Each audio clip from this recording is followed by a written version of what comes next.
America से आया था उसका दोस्त, और एक वो गांव में था, गांव में जो था उसकी बड़ी श्रद्धा थी भगवान में। अमेरिका से आया था वो नास्तिक था, एथिस्ट था। उसने वो नुक्स निकालने लगा कि भगवान के क्रिएशन में, God's creation, he was trying to find out so many faults. बोलेगा क्या बुद्धि है देखिए तुम्हारे भगवान में है? ये देखो इतना बड़ा पेड़ है, उसमें छोटे छोटे फल लगा दिए हैं, और ये नीचे देखो इस पृथ्वी में सीताफल इतना बड़ा, ये कोई बुद्धि है? कितने बड़े बेवकूफ हैं आपके ठाकुर जी। तो फिर क्या, वो बहुत थक गए थे चलते चलते, क्योंकि वो अमेरिकन व्यक्ति था, वो इतना चला नहीं था कभी, वो तो हर जगह गाड़ी में जाता था। तो बहुत गर्मी का मौसम था और वो चल नहीं पाते, थक गए यार, थोड़ा सा रेस्ट कर लेते। उन्होंने कहा ठीक है, सबसे बढ़िया जगह है पेड़ के नीचे, वृक्ष के नीचे छाया है और इतनी गर्मी लगेगी नहीं। तो वहां पे दोनों के दोनों विश्राम करने लगे। अब क्या हुआ, उस समय आंधी आई और तेज हवा चली। तेज हवा चली तो एक फल जो है गिरा, किस व्यक्ति के नाक पर गिरा? उस अमेरिकन व्यक्ति के नाक में गिरा, तो और नाक में से खून बहने लगा। और वो जो उसका मित्र था उसने कहा क्या हुआ क्या हुआ, तुम्हें चोट लग गई? ले आता, मैं बैंडेड ले आता। वो बैंडेड वगैरह लगाया। देखा एक बात बताऊं, बुरा मत मानना, ये तो एक छोटा सा अमरूद था जो आपके नाक में गिरा, और आप बता रहे थे कि अगर सीताफल को यहां होना चाहिए था, और ये सीताफल आपकी नाक में गिरा हो तो क्या होता बताइए? बोलते यार बात तो सही है यार, मैं सोचा ही नहीं। तब उसको अकल आई भाई, अरे यार सही बात है, भगवान ने तो सही बनाया। सीताफल अगर नाक में गिरा हो तो नाक तो पिचक गई होती बिल्कुल, वो यूं चिपक जाता है उसका सीताफल उसके मुंह में। वो आया था एक मतलब साइंटिस्ट आया था, गांव आया था, और उसने कहा नाव में चलते हैं। नाव में कभी गए नहीं हम लोग, तो नाव में बैठा, तो साथ में कैबट था, बोटमैन, वो नाव चला रहा था। और उसके बाद और काले काले बादल आ गए, बरसात का मौसम होने वाला था। और उस समय क्या हुआ, तो चर्चा चल रही है आपस में। तो साइंटिस्ट ने कहा कि तुमने फिजिक्स पढ़ा है? बोले नहीं। तुम्हारा 10% जीवन बेकार हो गया यार, कोई फायदा नहीं है। और तुमने केमिस्ट्री पढ़ा है? बोले नहीं। तुम्हारा 20% जीवन बेकार हो गया। तुमने मैथमेटिक्स पढ़ा है? नहीं।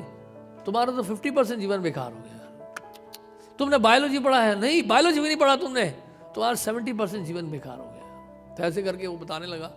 तो बोटमैन जो है था, वो कैबट था, वो बड़ा दुखी हो रहा था, यार मैंने तो कुछ किया नहीं,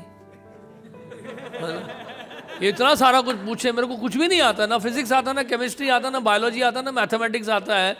और कंप्यूटर साइंस के बारे में कुछ जानते हो? प्रोग्रामिंग सीखा है? सॉफ्टवेयर, हार्डवेयर जानते हो कम से कम? भाई कंप्यूटर क्या होता है भाई, हमने तो कभी देखा ही नहीं। एंड्रॉयड फोन है तुम्हारे पास, वो क्या होता है?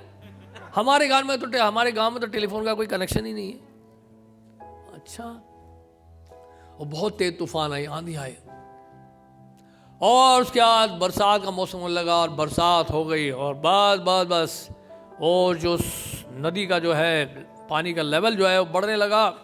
और कुछ ही समय पे वो पानी जो है वो नाव में घुस जाएगा, नाव हिलने लगा, और तेज हवा भी चलने लगी।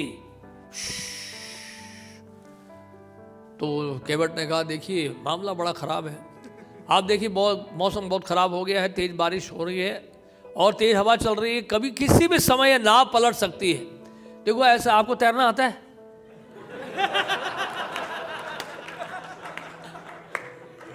बोले हमें तो भैया तैरना नहीं आता, देखो I don't know swimming, I never learn swimming. Okay, अच्छा, तो आपका तो पूरा जीवन बेकार हो गया।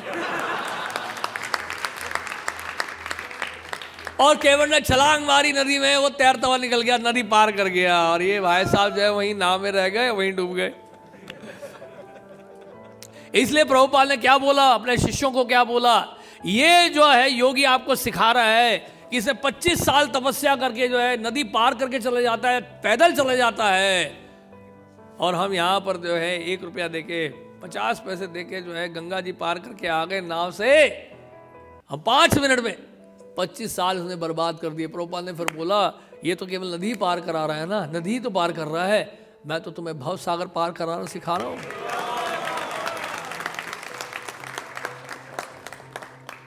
तो इसलिए जो है बहुत ही महत्वपूर्ण बात समझने के लिए कि ये जो गर्व होता है, यहां पे ये लिखा है उच्चतर शिक्षा और अच्छा जन्म, जन्म ऐश्वर्य शुद्ध श्री वीर एदमाना मदपुमान नैवार्थम अविदातुम वै त्वाम अकिंचन गोचरम जन्म ऐश्वर्य श्रुत श्री भीर। ये जो है सबसे समस्या है। अच्छे कुल में जन्म होना, ऐश्वर्य होना, धन होना, विद्वत्ता होना, लर्निंग बहुत सुंदर होना, ये सब बहुत बड़ा ऑब्स्टेकल है। देहात्म बुद्धि को बढ़ाने वाले हैं ये सब, बॉडली कंसेप्शन को इंक्रीज करने वाले हैं। इसलिए नारद जी ने कहा कि गरीब व्यक्ति का कैसे भी संग किया जा सकता है, लेकिन धनी व्यक्ति का संग करना जो है बहुत नुकसान है। Be very very careful to associate with rich people because they are very very proud.